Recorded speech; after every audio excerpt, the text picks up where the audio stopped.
Hello and welcome to HistoryPod. On the 24th of February 1848, King Louis Philippe of France abdicated the throne amidst the revolutions that were beginning to sweep across the continent. Having come to power following the July Revolution of 1830, Louis Philippe was known as the Citizen King and the Bourgeois Monarch. However, his rule soon turned sour as conditions deteriorated for many French people.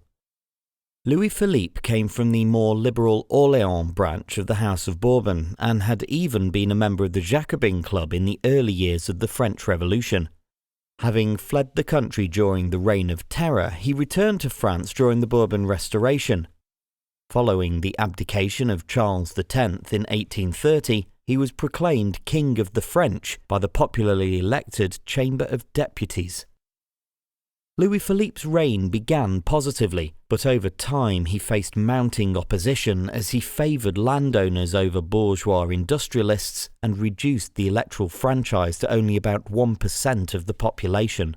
This led to the appearance of the largely middle-class reform movement, who, by the summer of 1847, had begun to hold banquets in which they began to form an organised opposition. A banquet to mark the birthday of George Washington on the 22nd of February 1848 was prohibited by the government and provided the spark for civil unrest. The following day, the Prime Minister, François-Pierre Guillaume Guizot, resigned. On hearing this, a crowd marched on the Ministry of Foreign Affairs, where 52 people died in street violence. The next day, Louis Philippe abdicated and fled across the Channel to Britain, where he died 2 years later. Meanwhile, back in France, the opposition proclaimed the Second Republic.